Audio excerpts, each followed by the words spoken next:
لا إله إلا الله وحده لا شريك له وأشهد أن محمدا عبده ورسوله يا أيها الذين آمنوا اتقوا الله حق تقاته ولا تموتن إلا وأنتم مسلمون يا أيها الناس اتقوا ربكم الذي خلقكم من نفس واحدة وخلق منها زوجها بث منهما رجالا كثيرا ونساء واتقوا الله الذي تساءلون به والأرحام إن الله كان عليكم رقيبا يا أيها الذين آمنوا اتقوا الله وقولوا قولا سديدا يصلح لكم أعمالكم ويغفر لكم ذنوبكم ومن يطع الله ورسوله فقد فاز فوزا عظيما أما بعد فإن خير الحديث كتاب الله وخير الهدي هدي محمد صلى الله عليه وسلم وشر الأمور محدثاتها وكل محدثة بدعة وكل بدعة ضلالة وكل ضلالة في النار فأعوذ بالله السميع العليم من الشيطان الرجيم بسم الله الرحمن الرحيم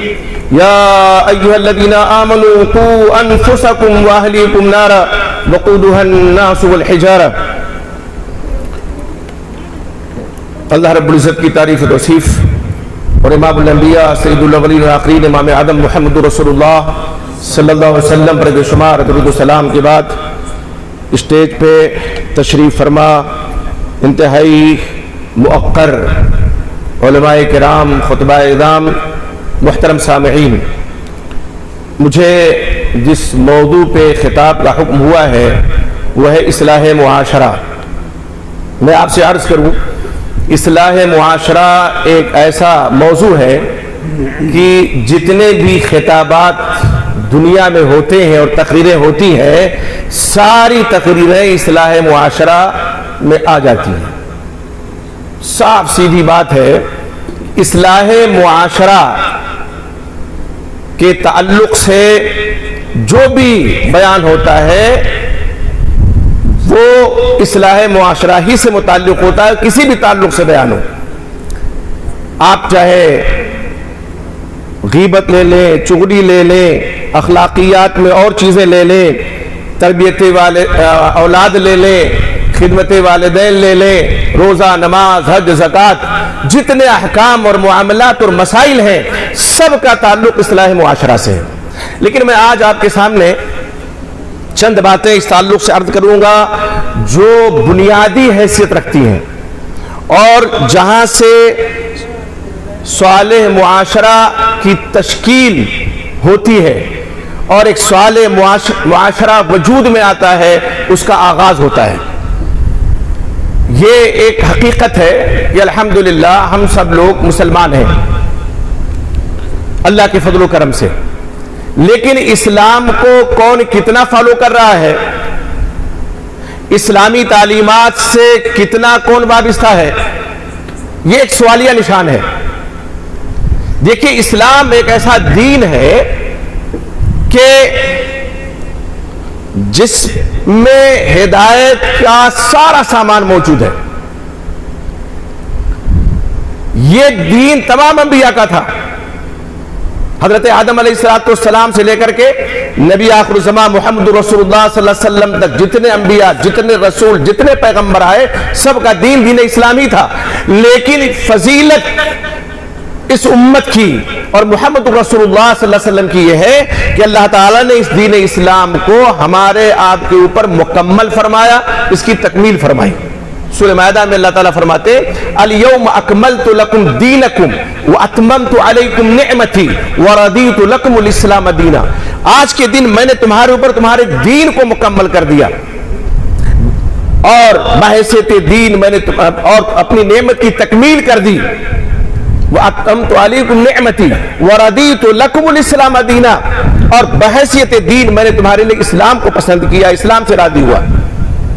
یہ دین مکمل ہوا نبی آخر الزمان محمد رسول اللہ اور آپ صلی اللہ علیہ وسلم کی امت میں.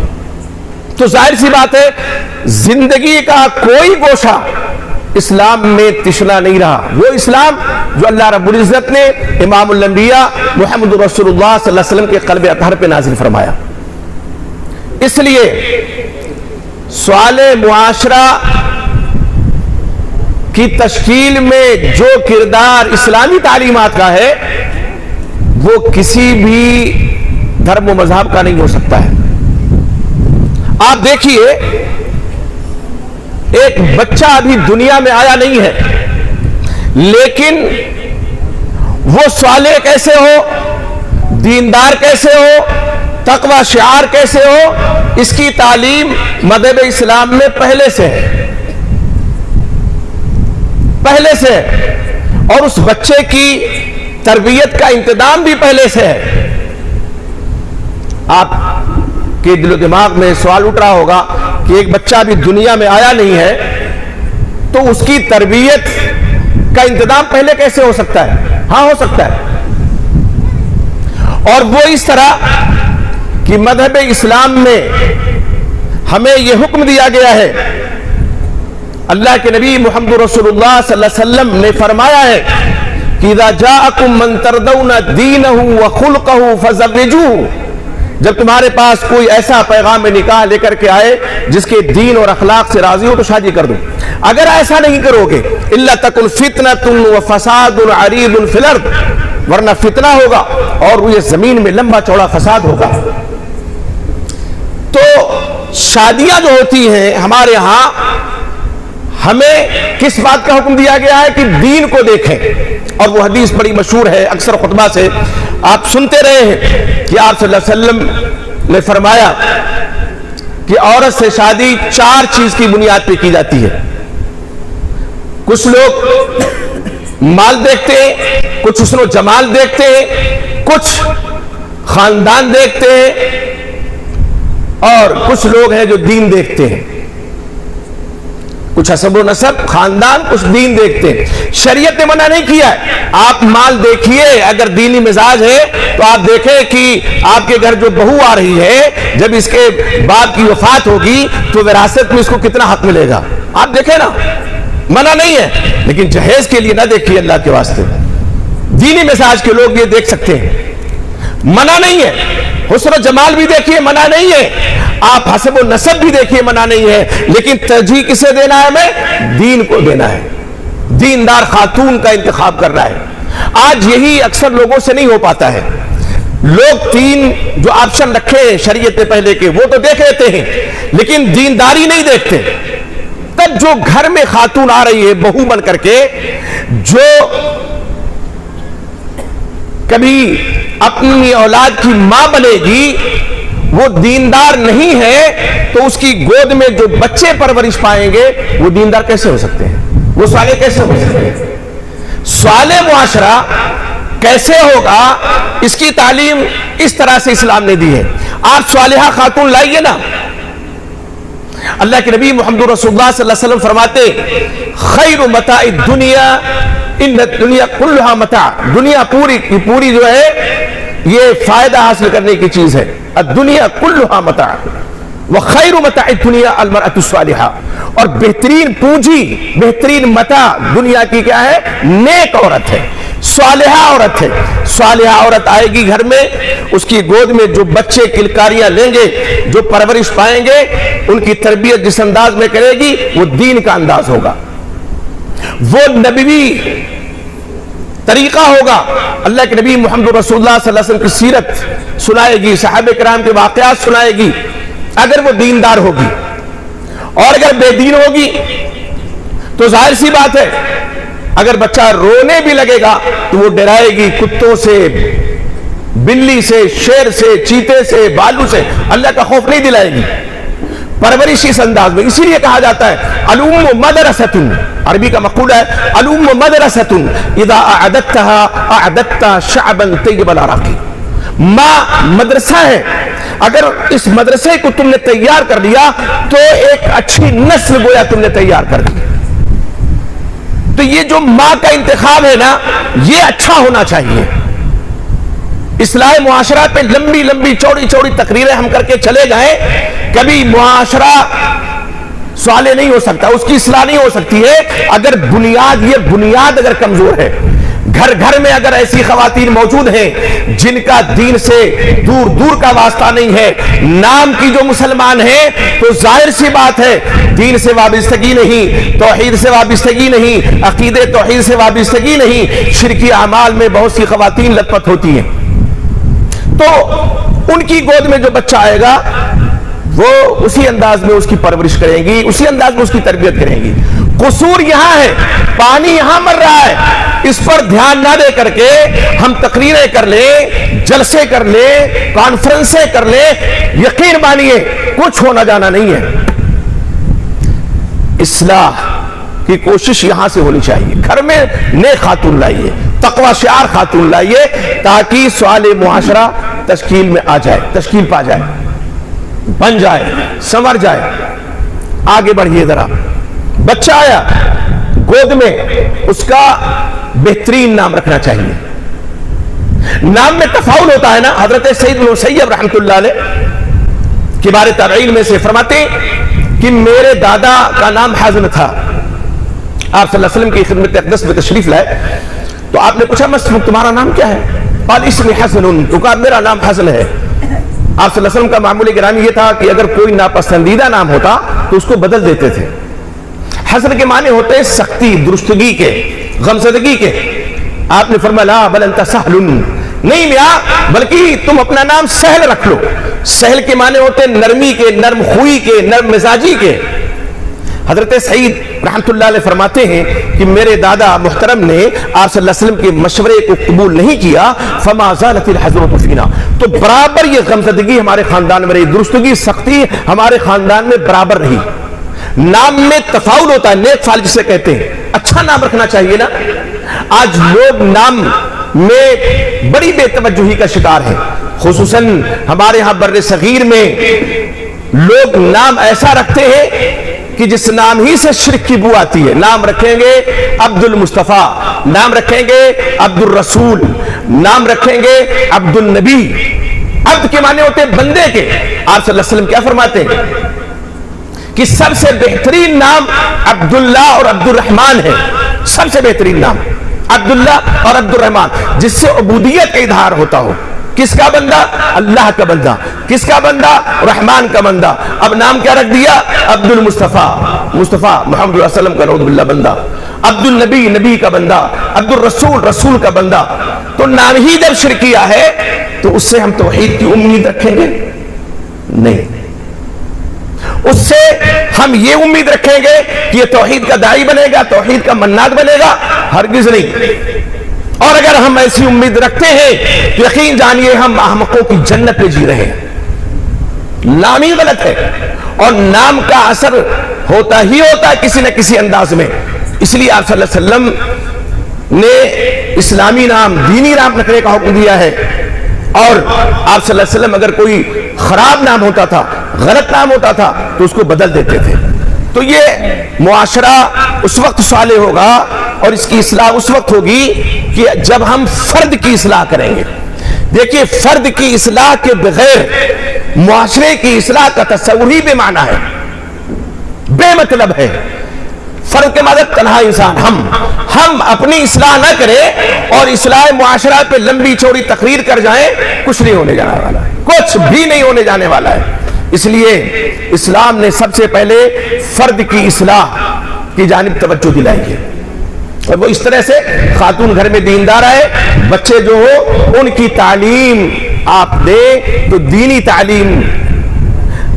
عصری علوم منع نہیں ہے شریعت میں، لیکن دینی تعلیم سے پہلے جب آپ کا بچہ آراستہ پیراستہ ہو جائے تب وہ سمجھ جائے توحید کیا ہے، شرک کیا ہے، بدعت کیا ہے، خرافات کیا ہے، شرکیہ اعمال و افعال کیا ہے، تب آپ دنیاوی تعلیم بھی دیں، کوئی حرج نہیں ہے۔ پہلے قرآن کی تعلیم، پہلے توحید کی تعلیم، پہلے عقیدے کی تعلیم۔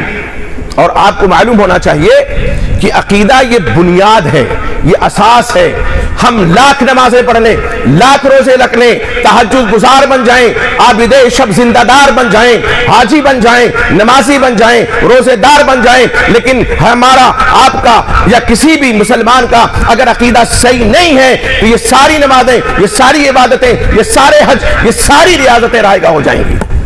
توحید، التوحید اولاً، توحید پہلے بھی ہے اور توحید جاتے جاتے دنیا سے آخر میں بھی ہے۔ توحید ابتدا ہے، توحید انتہا ہے۔ عقید توحید سے ابتدا ہوتی ہے بچے کی، اور عقید توحید پہ ہمارا آپ کا خاتمہ بھی ہونا چاہیے۔ اور اگر ایسا نہیں ہوگا تو کیا ہوگا؟ میں آپ کو ایک واقعے سے اس کی تشریح کروں. میں کتاب اپنی لایا نہیں، شاید ہو سکتا ہے گاڑی میں ہو، میں نے حافظ صاحب کو دیا تھا. ایک واقعہ میں نے اس میں نقل کیا ہے جو میرے ساتھ پیش آیا کہ کچھ لوگ سن 2009 کی بات ہے، میرے گھر پہ حملہ کیا، میری گاڑی بھی توڑی ان لوگوں نے، اس لیے کہ حق کی دعوت دینا کوئی آسان کام نہیں ہے. اس راہ میں بڑی دشواریاں ہوتی ہیں اور جھیلنے کا کلیجہ ہونا ہی ہونا چاہیے، تب آپ دعوت کے میدان میں کامیاب ہو سکتے ہیں. الحمدللہ جس محلے میں خشت باری ہوئی، پتھر چلے، مسجد کو توڑنے کی کوشش ہوئی، آج اسی محلے میں 25-30 گھر الحمدللہ اہل حدیث ہیں. میرے اپنے محلے میں ہوا کیا، سب کچھ تھک ہار کے بیٹھ گئے حملہ کر کے. تو 1-2 مہینے کے بعد میں نے کیا کیا تھا، پریس کانفرنس بلائی اتحاد ملت کے نام پہ. اس کا اچھا نتیجہ برآمد ہوا. مقامی چینل والوں نے میرے پروگرام کو براہ راست ٹیلی کاسٹ کیا، میرا انٹرویو شائع کیا، ٹیلی کاسٹ کیا. تو وہ 5 لوگوں نے مجھ سے وعدہ لیا. ایک صاحب نے فون کیا کہ مولانا ہم آپ سے ملنا چاہتے ہیں. میں بتانا چاہتا ہوں کہ توحید یہ کیا ہے. میں نے کہا تشریف لائی. ہماری مسجد جو چھپر کی مسجد تھی 11 مہینے تک الحمدللہ 2 منزلہ ہے اور دونوں منزلیں جمعہ کے دن بھر جاتی ہیں. اب تو 18 مسجدیں ہیں پورے لکھنؤ میں الحمدللہ. کہنے کا مقصد میرے یہ ہے کہ وہ میرے مہمان تھے، میں نے جو خاطر کرنا تھی کی. اس کے بعد اتحاد پہ میں نے بات کرنا شروع کی. ایک ندوی صاحب تھے، ایک مفتی صاحب تھے، 3 عام لوگ تھے. میں نے ایک کتاب شرح العقیدہ الطحاویہ جو علامہ ابن ابی العز حنفی رحمۃ اللہ علیہ کی ہے، وہ ندوۃ العلماء لکھنؤ سے منگوا لی تھی. جبکہ ہمارے مکتبے میں وہ کتاب موجود، 2 نسخے میرے پاس موجود ہیں. میں نے کتاب جامعہ اسلامیہ میں پڑھی بھی ہے، میرے پاس موجود ہے. لیکن ہم نے وہاں کی مہر لگی ہوئی کتاب منگوائی تھی، وہ ممبر پہ رکھی ہوئی تھی. مجھے عقیدے پہ لانا تھا لیکن میں اتحاد سے میں نے ابتدا کی. اتنے میں ایک ندوی صاحب برہم ہو گئے کہ آپ اتحاد کی بات کرتے ہیں، جب سے آپ لکھنؤ میں آئے ہیں بنائے جا رہے ہیں غیر مقلد، بنائے جا رہے ہیں لوگوں کو غیر مقلد. میں نے کہا حضرت میری کیا بساط ہے، میں کسی کو کیوں بناؤں. پہلی بات یہ ہے کہ ہدایت دینا میرے اور آپ کے اختیار میں نہیں ہے. یہاں تک کہ امام الانبیاء امام اعظم محمد رسول اللہ صلی اللہ علیہ وسلم کے اختیار میں بھی اللہ نے ہدایت دینا نہیں رکھا تھا. انک لا تہدی من احببت ولکن اللہ یہدی من یشاء. اللہ کا فرمان ہے آپ جس کو چاہیں ہدایت نہیں دے سکتے، اللہ جس کو چاہے ہدایت اسی کو مل سکتی ہے. اور غیر مقلد یہ گالی ہے، میں دوسروں کو کیوں بناؤں گا. الحمدللہ میں حدیث ہے. میں نے پوچھ لیا کہ آپ حنفی ہیں؟ کہا بے شک. میں نے کہا امام صاحب کے مقلد ہیں؟ کہا اس میں کیا شک ہے. لیکن ہم نے کہا آپ کا عقیدہ امام صاحب جیسا تو نہیں ہے. کہا ایسا آپ کیوں کہہ رہے. ہم نے کہا یہ بتائیے اللہ کہاں ہے، اس کا کیا جواب ہے آپ کے پاس.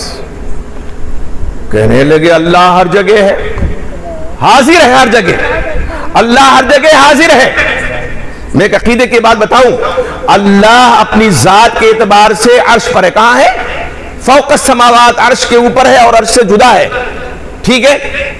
قرآن مجید میں 500 سے زیادہ آیات ایسی ہیں جن سے ثابت ہوتا ہے اللہ رب العزت کا اوپر ہونا، اللہ کی صفت علو ثابت ہوتی ہے کہ اللہ فوق السماوات ہے، فوق العرش ہے. لیکن یہ ہمارے بھائی کہتے ہیں اللہ ہر جگہ حاضر ہے، اللہ ہر جگہ موجود اپنی ذات کے اعتبار سے. ہاں اس کا علم پوری کائنات کو گھیرے ہوئے، اس کے علم سے ایک ذرہ بھی پوشیدہ نہیں ہے. اصلاح یہاں عقیدے کی اصلاح اگر نہیں ہے تو معاشرے کی اصلاح نہیں ہو سکتی ہے. میں نے کہا آپ کا یہ عقیدہ ہے. کہا بے شک. لیکن ہم نے کہا امام صاحب رحمۃ اللہ علیہ کا عقیدہ تو یہ نہیں ہے. امام صاحب تو یہاں تک کہتے ہیں، علامہ ابن ابی العز حنفی رحمۃ اللہ علیہ نے شرح العقیدہ الطحاویہ میں ان کا قول نقل کیا ہے. موتی بلخی نے سوال کیا، رجل یقول، ایک آدمی کہتا ہے لا ادری این اللہ، میں نہیں جانتا اللہ کہاں ہے. قال ہوا کافر، امام صاحب نے فرمایا وہ کافر ہے. پھر دوسرا سوال ہوا کہ ایک آدمی کہتا ہے اللہ عرش پر ہے لیکن وہ کہتا ہے لا ادری این العرش فی الارض و فی السماء، میں نہیں جانتا عرش کہاں ہے، زمین میں کہ آسمان میں ہے. کہا وہ بھی کافر ہے. ہم نے کہا آپ انکار کر رہے ہیں کہ اللہ فوق السماوات ہے، فوق العرش ہے، تو اپنے ہی امام صاحب رحمۃ اللہ علیہ کے قول کے مطابق تو کفر کا فتویٰ پر لگ گیا. اتنے زور سے اچھلے، اور میری عادت ہے میں مسکرا کے بات کرتا ہوں کہ بحث ہوتی ہے تب کہہ لیں گے آپ جھوٹ بول لیں، یہ کہیں نہیں لکھا، میں نے بھی یہ کتاب پڑھی ہے. میں نے کہا مودی صاحب ذرا کتاب اٹھائیے. وہ میں نے پہلے نشان لگایا، میں لانا چاہتا ہوں، خود آ گئے اس پہ. میں نے عبارت جس طرح سنائی تھی اسی طرح میں نے پڑھی. ہم نے کہا دیکھیے یہ شرح العقیدہ طحاویہ ہے، علامہ ابن ابی العز حنفی رحمۃ اللہ علیہ کی کتاب ہے، جبکہ دنیا حنفیت ان کو حنفی ماننے کے لیے تیار نہیں ہے. ہم نے کہا اگر ہم کہیں کہ ہم حنفی ہیں تو حق مدارب ہے، اس لیے کہ امام صاحب رحمۃ اللہ علیہ جیسا ہمارا عقیدہ ہے خصوص صفات باری تعالیٰ کے تعلق سے، لیکن ہم اپنی نسبت شخصیات کی طرف نہیں کرتے، قرآن و حدیث کی طرف ہماری نسبت ہے، وحی الہی کی طرف ہماری نسبت ہے، اور اس پر ہمیں فخر بھی ہے. تو سر نیچا کر کے کہتے ہیں اصل میں ہمیں منتخبات پڑھائی گئی تھی، چیدہ چند جگہیں پڑھائی گئی تھی، پوری کتاب نہیں پڑھی ہم نے. ہم نے کہا پوری کتاب نہیں پڑھی تو آپ کا یہ عالم ہے، اور اگر پوری کتاب پڑھ لیتے تو مفتی صاحب شروع سے آخر تک بیٹھے رہے، آخر میں بولے کہ مولانا چھوڑیے، ہم لوگ بھی اتحاد کی بات کرنے آئے تھے، بحث کو ختم کرنا چاہو، گر گئے تھے وہ. ہم نے کہا یا تو دیکھیے مہر لگی ہوئی ہے، ہمارے گھر کی کتاب نہیں ہے، میرے گھر میں موجود ہے، ایک گھر چھوڑ کر میرا گھر ہے، لیکن میں اگر کتاب اپنی دکھاتا تو آپ فوراً کہہ دیتے اتنے لوگ یہاں موجود ہیں کہ آپ کے گھر کی چھاپی ہوئی کتاب ہے، لیکن آپ کے دارالعلوم کی مہر اس میں لگی ہوئی ہے، میرے گھر کی کتاب نہیں ہے. تو یہ عقیدہ ہے، بنیادی چیز کیا ہے؟ عقیدہ ہے. اگر اس کی اصلاح نہیں ہوئی اور بچے کی پرورش شرکیہ ماحول میں ہوئی تو صالح معاشرہ تشکیل نہیں پا سکتا، معاشرے کی اصلاح ممکن ہی نہیں ہے. اس لیے میں بہت ہی دردمندی کے ساتھ کہتا ہوں کہ آپ کہیں بھی شادی کریں اپنے بیٹے کی تو ضرور دیکھیں کہ صحیح العقیدہ وہ گھرانہ ہے کہ نہیں ہے. ہمارے اپنے گاؤں میں ایک زمانہ تھا، بریلوی خاندان کی کچھ عورتیں آ گئی اور انہوں نے پھٹیرا بابا کے یہاں جانا شروع کر دیا اپنے گھر والوں کو لے جا کر کے. بعد دفعہ ہوتا ہے نا کہ عورت شوہر پہ غالب ہو جاتی ہے، عورت قوام بن جاتی ہے، جبکہ مرد کو قوام اللہ نے بنایا ہے. تو اب وہ جدھر کہتی ہے ادھر شوہر جا رہا ہے کہ لڑکا نہیں ہو رہا ہے، چلو لڑکا نہیں ہو رہا ہے بابا کے پاس چلو، وہ بابا دیں گے. یہ قربانی کے ایام آج ختم ہو گئے. ہم نے اسوہ ابراہیمی کو تازہ کیا. وہ ابراہیم علیہ السلام جو ابو الانبیاء کے لقب سے ملقب ہوئے، وہ ابراہیم علیہ السلام جو موحد اعظم تھے. آپ دیکھیے ابراہیم علیہ السلام کی سیرت طیبہ کو کہ ابراہیم علیہ السلام 85 سال کے ہو گئے ہیں، کوئی اولاد نہیں ہے. 85 سال کے کوئی اولاد نہیں، لیکن رب کی ذات سے مایوس بھی نہیں ہے، رب سے دعا کر رہے ہیں. سورہ الصافات میں اللہ رب فرماتے ہیں حضرت ابراہیم کیا کہتے ہیں؟ رب هب لي من الصالحین فبشرناه بغلام حلیم. اے میرے رب مجھے نیکوکار اولاد، صالح اولاد عطا فرما جو صالحین میں سے ہو، نیکوکار ہو. اللہ فرماتے ہیں تو ہم نے ایک بردبار بیٹے کی خوشخبری سنائی، ابراہیم کو بشارت دی. وہ کون بیٹا؟ اسماعیل علیہ السلام. 85 سال کی عمر ہے. شادی کے بعد کس جوڑے کی آرزو نہیں ہوتی ہے کہ اس کی اولاد ہو، اس کے گھر میں کرکاریاں گونجیں، لیکن یہاں 85 سال کی عمر ہو گئی ہے، کوئی اولاد نہیں. آج کیا ہے؟ 2 سال 3 سال شادی کو ہو جائیں اور اگر بہو کی گود ہری نہ ہو تو ساس جو ہے سانس لینا دو بھر کر دیتی ہے، بہو کی ایک دم زندگی اجڑ بنا دیتی ہے، بانچ کے تانے دے دے کر کے اس کو ڈپریشن کا شکار کر دیتی ہے. وہ بہو بیچاری ایک دم وہ خود مایوس ہو جاتی ہے. اور محلے پڑوس کی جب عورتیں آتی ہیں، اچھا 2 سال ہو گئے ابھی آپ دادی نہیں بنی، وہ اور نمک چھڑکتی ہے زخم پہ. 3 سال ہو گئے، 4 سال ہو گئے، یا 3-4 سال نہیں، 85 سال کی عمر ہو گئی ہے. اور عمر کس عمر میں شادی ہوئی تھی اس کا تذکرہ تو نہیں ہے، لیکن اگر مان لیں کہ شادی کے بعد 55 سال یا 60 سال ہو گئے ہیں یا 65 سال ہو گئے، نہیں اولاد ہوئی، مایوس ہے؟ نہیں مایوس نہیں ہے. تو رب نے وہ بیٹا عطا کیا، وہ صالح اولاد عطا کی کہ اللہ رب العزت نے رہتی دنیا تک کے انسانوں کے لیے جن کو مثال بنا دیا، آئیڈیل بنا دیا، نمونہ بنا دیا. قد كانت لكم اسوة حسنة في ابراہیم والذین معه. اللہ فرماتے ہیں کہ یقیناً ابراہیم علیہ السلام اور ان کے ساتھ جو لوگ تھے ان میں تمہارے بہترین نمونہ ہے، بہترین اسوہ ہے یہ ابراہیم علیہ السلام. اور وہاں بھی کیا؟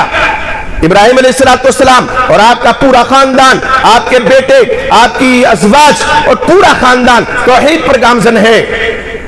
شادی کے بعد آزر باپ تو وہ بڑا لمبا واقعہ ہے، اس طرف نہیں جانا چاہتا، میں اشارہ کر رہا ہوں. وہ تو شرک پہ مرا, کفر پہ مرا.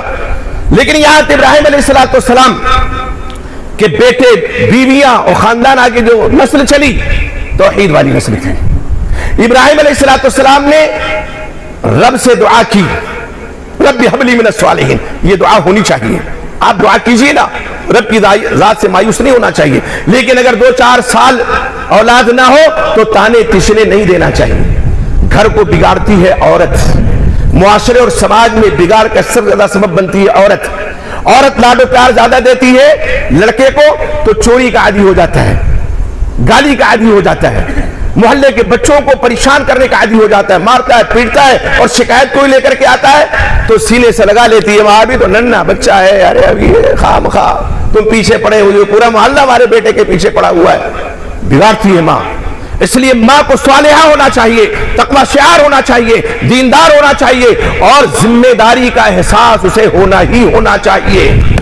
الا کلکم راع وکلکم مسئول عن رعیتہ. اللہ کے علیہ وسلم فرماتے ہیں خبردار رو سن لو, تم میں سے ہر ایک نگراں ہے اور اس سے اس کی رعیت کے بارے میں پوچھا جائے گا. اور اسی ضمن میں آپ نے فرمایا والمرأۃ راعیۃ علی بیت زوجها وولدہ. عورت بھی اپنے شوہر کے گھر کی نگراں ہے اور اس کی اولاد کی بھی نگہبانی اس کے ذمہ ہے.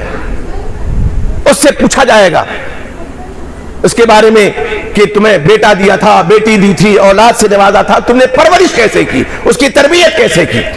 یہاں سے آغاز کیجئے, اصلاح کی کوشش کیجئے, انشاءاللہ آپ دیکھیں گے سوال معاشرہ وجود میں آ جائے گا. آگے بڑھئے. آپ نے خود اپنی ذات کو درست کر لیا, اپنی اولاد پہ آپ نے کوشش کی, بیوی اچھی لائے, اب خاندان کو درست کیجئے. وَأَنذِرْ عَشِيرَتَكَ الْأَقْرَبِينَ. یہ اسٹیپ بائی اسٹیپ, درجہ بدرجہ. اللہ کے نبی محمد رسول اللہ صلی اللہ علیہ وسلم کو اللہ حکم دے رہے, اپنے اقربا جو رشتہ دار ہیں ان کو ڈرائیے اللہ کے عذاب سے. خاندان سے شروع کیجئے.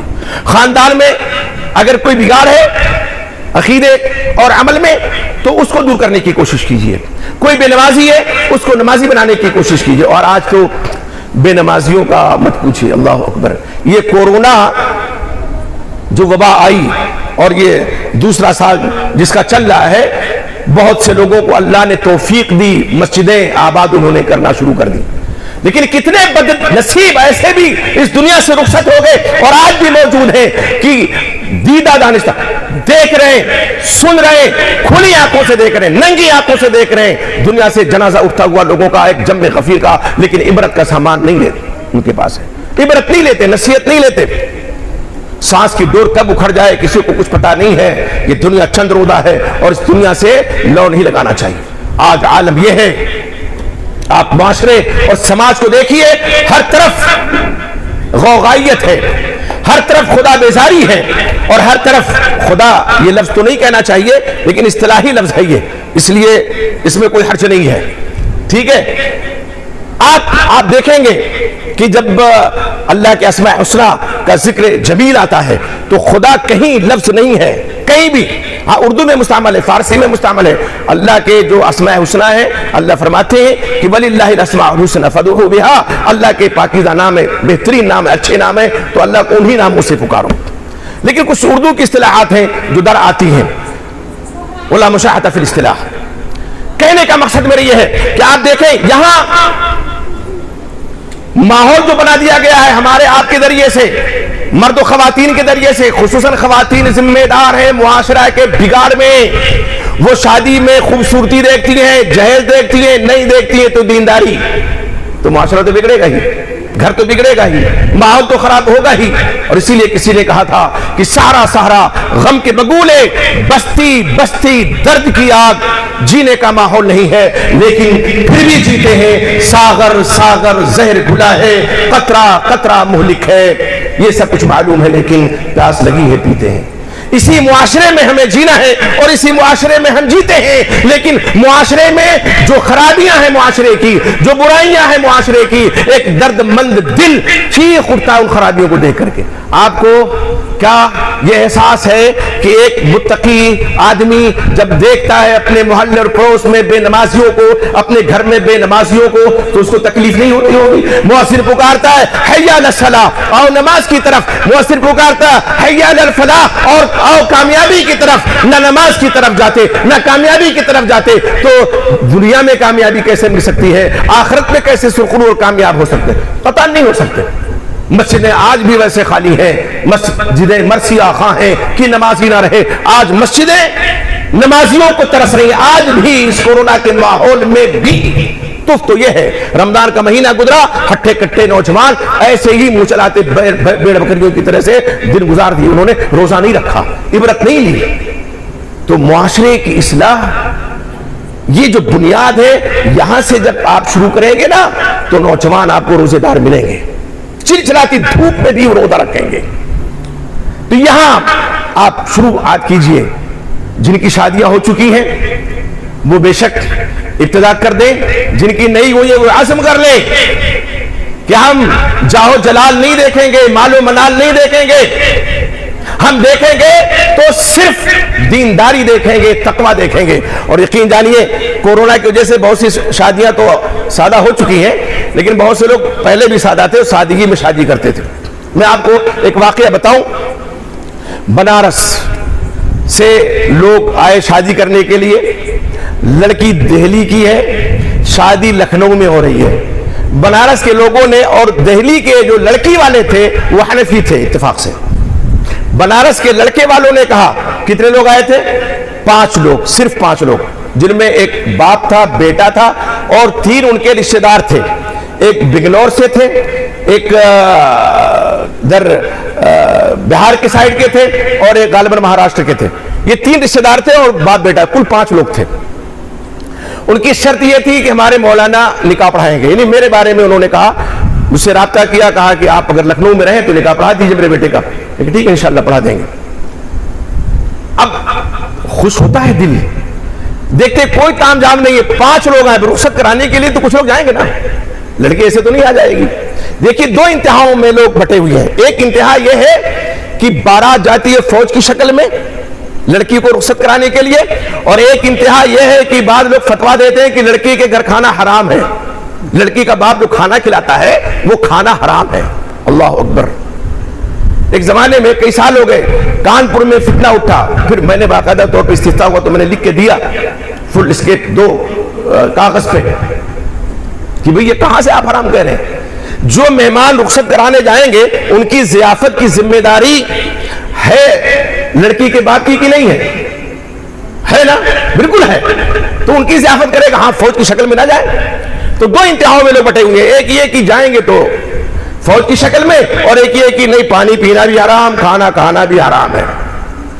5 لوگ آئے تھے، نکاح میں نے پڑھایا، میری عادت ہے میں اس کو جائز سمجھتا ہوں کہ نکاح پڑھائی اگر کوئی لیتا ہے تو جائز ہے، اس میں کوئی دو رائے نہیں ہے، لے سکتے ہیں، وقت صرف کیا ہے مولوی صاحب نے، لیکن میں خود نہیں لیتا، میرے معمول شروع سے رہا ہے۔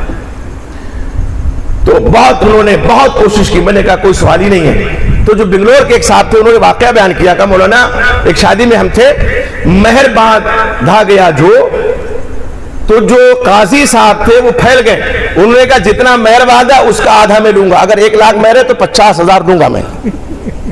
کتنا لوں گا؟ 50,000۔ اور ایک آپ لے نہیں رہے، تو میں نے کہا بھائی یہ دعوت کا کام ہے، میں ایک داعی کی حیثیت اور مبلغ کی حیثیت سے آیا ہوں، تو مجھے اللہ سے ثواب چاہیے، آپ کا پیسہ نہیں چاہیے، اللہ نے نوازا ہے، کوئی بات نہیں ہے۔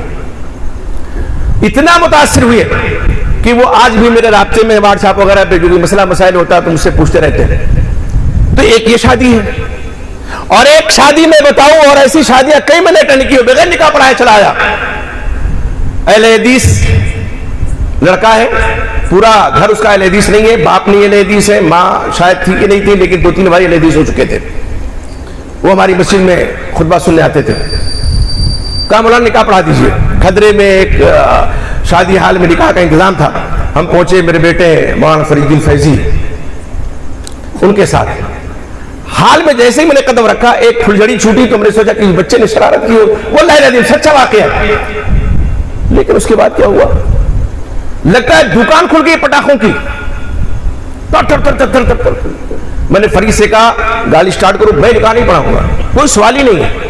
یہ اللہ کا ذکر ہوتا ہے، یہاں قرآن کی مقدس آیتیں پڑھی جاتی ہیں، فرشتوں کا نزول ہوتا ہے رحمت کے، اور یہاں شیطان بلائے جا رہے ہیں۔ بھول بھلیا آیا میں تو کچھ نوجوانوں نے مجھے فون کیا، مولانا کہاں چلے گئے شیخ؟ میں نے کہا بھائی میں ایسی محفل میں نکاح نہیں پڑھا سکتا جہاں شیطان کی پلٹن بلائی جا رہی ہو، وہاں پٹاخے چھوٹ رہے ہو۔ پتا چلا لڑکے والوں کی طرف سے تھا، پولیس والوں سے پرمیشن لے کر کے نہیں، جن کی طرف سے میں گیا تھا ان کی طرف سے۔ لڑکی والے تو مجبور بیچارے ہوتے ہیں، اگر مطالبہ ہے تو ان کو کرنا ہی کرنا ہے، لیکن نہیں کرنا چاہیے۔ بہرحال کہا آپ واپس آئیے، ہم بھی آپ کے ساتھ واپس آ جائیں گے۔ ہمیں کہ شرط واپس آؤں گا کہ آپ لوگ محفل چھوڑ کے آ جائیں۔ کہا بالکل چھوڑ دیں گے۔ ہم آئے، وہ جو ہمارے مزاج کے لوگ تھے وہ بھی واپس آ گئے۔ لڑکے کے باپ کو اللہ نے نصیحت دی، اس نے فون کیا، معافی مانگی۔ ہم نے کہا ہم سے معافی نہ مانگیے، نکاح کسی اور نے پڑھا دیا، اللہ سے معافی مانگیے، آپ نے شریعت کے دائرے کو پھلانگا ہے، اللہ کے حدود کو آپ نے توڑا ہے، اللہ سے معافی مانگیے۔ کہا مولانا ولیمہ کھانے آ جائیے گا، معاف کر دیجیے۔ ہم نے کہا ولیمے میں ضرور آؤں گا میں۔ خیر ولیمہ ہوا۔ اس کے بعد اللہ نے کیسی عبرت دی، دیکھیے معاشرہ ایسے سوالے بنتا ہے۔ دوسرے بیٹے کی شادی کی تو ہماری مسجد میں، چھپر والی مسجد کے نام سے مشہور ہے، آپ لکھنؤ میں جائیں گے اور میپ پہ جائیں گے، چھپر والی مسجد ڈالیں گے، میپ آپ کو وہیں پہنچا دے گا انشاءاللہ، ٹھیک ہے۔ ایسی شہرت مسجد کو اللہ نے عطا فرمائی ہے۔ یہ دوسرے لوگوں نے ڈال دیا، ہم نے نہیں ڈالا۔ بہرحال پہنچ جاتے لوگ، گلی میں مسجد میں آئے چند لوگ، کہا مولانا اچھا ہاں وہ دیکھیے اسی لڑکی پہ جنات آنے لگے۔ میرے پاس آئے، کہا مولانا وہ جنات آ رہے ہیں ہماری بہو پہ۔ ہم نے کون سی بہو؟ کہا وہ جس کا نکاح آپ نے نہیں پڑھایا تھا۔ تو ہم نے کہا بھائی جب شیطان بلائیں گے شادی میں تو شیطان ہی آئے گا۔ ہم لوگ تعویذ گھنٹا تو نہیں کرتے، لیکن دم جائز ہے وہ کرتے ہیں، اللہ نے شفا بخشی۔ پھر دوسرے لڑکے کی شادی انہوں نے مسجد میں کی، سمپل طریقے پہ، کوئی تام جھام نہیں، کوئی کر و فر نہیں۔ اللہ نے ان کو نصیحت دی، تو نصیحت دینے والے ایسے نصیحت پکڑتے ہیں۔ داعیان شریعت کو چاہیے، میں اپنے آپ کو پہلے نصیحت کرتا ہوں کہ پیشانی کی سلوٹیں قطعا نہ دیکھیں کہ حضور ناراض ہو جائیں گے۔ ناراض ہو جائیں گے تو یہ ہوگا نا کہ نذرانہ نہیں دیں گے، کہ روزی چھین لیں گے۔ روزی نہیں چھین سکتے ہیں، ہاں نذرانہ نہیں دے سکتے، دیں گے تو نہ دیں، لیکن روزی تو رب کے ہاتھ میں ہے۔ ہم رب کو راضی کریں، ان کو راضی کرنے کی کوشش نہ کریں جو پٹاخے کی گونج میں رقص و سرود کی محفل میں شادیاں رچاتے ہیں۔ چھوڑ دیں ایسی محفل کو، تیل دیں ایسی محفل کو، تب جا کر کے معاشرے کی اصلاح ہو سکتی ہے۔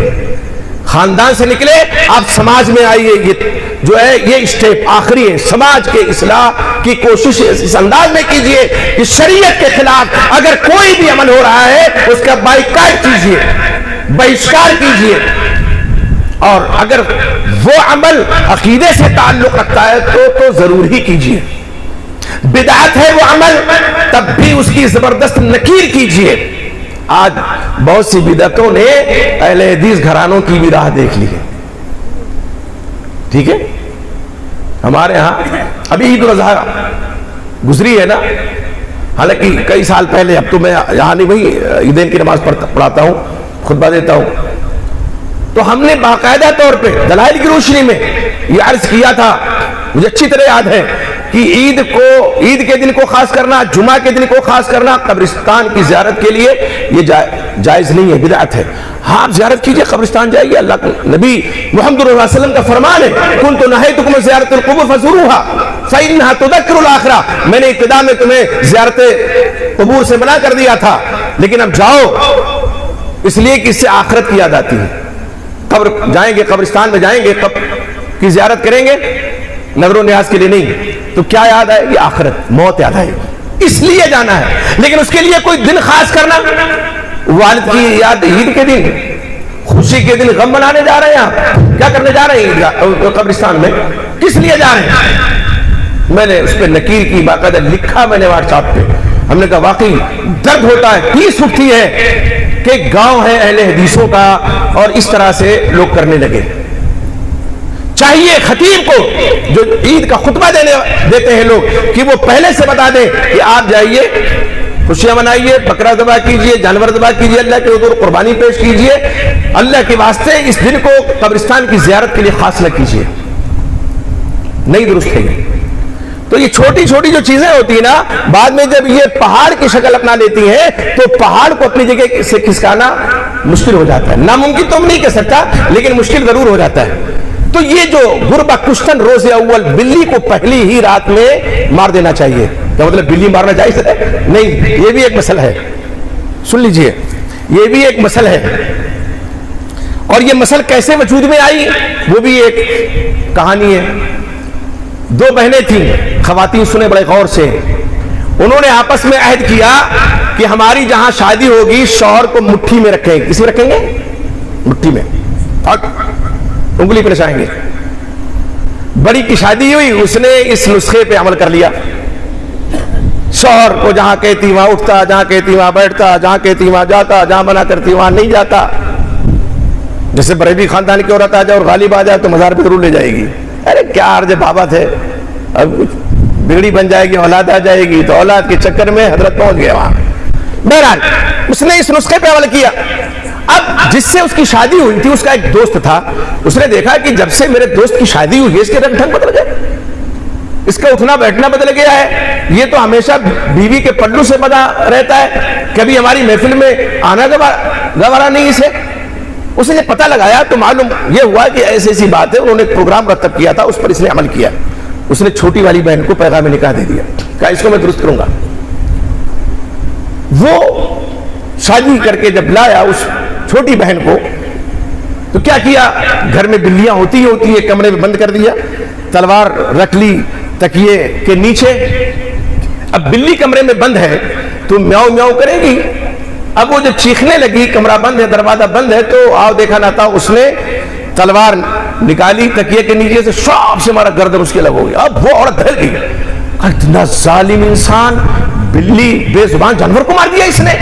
اگر میں نے کبھی زبان ہلائی تو میرا کا حشر یہ کرے گا. First impression the last impression, یہ مقولہ کس کا ہے؟ انگریزی کا ہے کہ پہلے والے میں جو پربھاؤ پڑتا ہے نا، یا جو اثر پڑتا ہے وہ ہمیشہ اثر قائم رہتا ہے. تو اس سے یہ مسل نکلی فارسی کی غربہ کشتن. غربہ نے بلی فارسی میں، کشتن نے مارنا، قتل کرنا. روز اول پہلی رات قتل نہ ماریے گا بلی. جن کی ہو چکی وہ آپ کیا ماریں گے؟ جن کی نہیں ہوئی ہے اللہ کے واسطے نہ ماریے گا. بلی کو مارنا یہ حرام ہے. اللہ کے نبی محمد رسول اللہ صلی اللہ علیہ وسلم فرماتے عذبت امرأۃ فی حرۃ، ایک عورت کو ایک بلی کی وجہ سے عذاب دیا گیا. حبستھا، اس نے اس کو قید کر لیا، صرف قید کیا تھا، مارا نہیں تھا. لا ہی اطعمتھا، نہ اس کو کھلاتی تھی، ولا ہی ترکتھا، نہ اس کو چھوڑتی تھی. تاکل من خشاش الارض، کی زمین کے کیڑے مکوڑوں کھا کر کے پیٹ بھر لے. اللہ نے اس کو عذاب میں گرفتار کر دیا. بلی کو نہیں مارنا چاہیے. ایک مسئلہ ہے تو مسئلے کی حد تک رکھیے. ہاں اثر ڈالیے اپنا، اور اتنا بھی اثر نہ کہ مارتے خواہ بن جائے. یہ بھی بہت سے لوگ ایسے ہیں جو ساری بہادری عورت پہ آ کے نکالتے ہیں.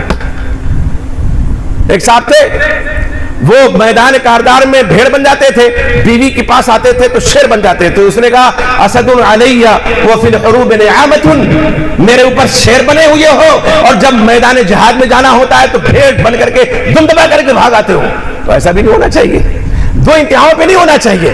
بیوی کے حقوق ہیں ان کو ادا کیجیے، والدین کے حقوق ہیں ان کو ادا کیجیے، ان کے ساتھ حسن سلوک کیجیے، اچھا برتاؤ کیجیے. وَلَهُنَّ مِثْلُ الَّذِي عَلَيْهِنَّ بِالْمَعْرُوفِ وَلِلرِّجَالِ عَلَيْهِنَّ دَرَجَةٌ. اللہ نے فرمایا ان کے بھی ویسے ہی حقوق ہیں تمہارے اوپر جیسے تمہارے حقوق ان پر ہیں. حق ادا کیجیے بیوی کا، اس کی روزی روٹی کا انتظام کیجیے، اس کی راحت اور آرام کا خیال کیجیے. اس کو ماریے نہیں، اس کو اور بیجا ڈانٹیے نہیں، اس کو گالی نہ دیجیے، اس کو تانا تشنا نہ دیجیے، لیکن بیجا اس کی وکالت بھی نہ کیجیے. یہ کہنے کا مقصد ہے. معاشرہ پھر انشاءاللہ دیکھیے گا کتنا خوشگوار ہو جاتا ہے. ابتدا یہاں سے پھر انتہا معاشرے کی اصلاح سے آپ کیجئے. پورے سماج میں آپ جائیے، جہاں بھی برائی ہے آپ صلی اللہ علیہ وسلم فرمایا من رأى منکم منکرا فلیغیرہ بیدہ. جو کوئی تم میں کا کوئی منکر بات، ناپسندہ بات ہوتا ہوا یا عمل ہوتا ہوا دیکھتا ہے تو اسے چاہیے اپنے ہاتھ سے روکے. فَإِن لَمْ يَسْتَطِعْ فَبِلِسَانِهِ، اگر ہاتھ سے روکنے کی طاقت نہیں ہے تو زبان سے روکے، اور اگر زبان سے بھی روکنے کی طاقت نہیں ہے تو کس سے؟ دل میں برا محسوس سمجھے. وَبِقَلْبِ وَذَلِكَ أَضْعَفُ الْإِيمَانِ، اور یہ ایمان کا سب سے کم ترین درجہ ہے کہ برائی کو دل میں برا جانے. ابھی وہ زمانہ نہیں آیا ہے کہ آپ لب کشائی بھی نہیں کر سکتے، برائی کے خلاف زبان بھی ہلا نہیں سکتے. ہلا سکتے ہیں آپ، بے نمازی کو تلقین کر سکتے ہیں آپ، غیبت چغلی پر آپ قدغن لگانے کی کوشش کر سکتے ہیں، اور غیبت خور عورتوں کو آپ تنبیہ کر سکتے ہیں، مردوں کو کر سکتے ہیں آپ زبان سے، اگر ہاتھ سے روکنے کی طاقت نہیں، لو زمانہ نہیں ہے کہ دل میں، اور کوئی لوگ کہتے ہیں ہم دل میں برا محسوس کریں گے صرف نا، اللہ نہ کرے وہ بنی اسرائیل کا حاشر نہ ہو جائے، اللہ نہ کرے وہ نہیں ہوگا۔ میرے کہنے کا مقصد یہ ہے کہ آپ دو انتہاؤں پہ نہ جائیں، نہ ایک دم سختی نہ ایک دم نرمی، دونوں کے درمیان رہے آپ دیکھیں کہ معاشرہ انشاءاللہ صالح ہوگا۔ ایسا نہیں ہے کہ آپ نماز پڑھنے لگے تو اب آپ جہنمی کا فتویٰ دینا صادر کر دیں کہ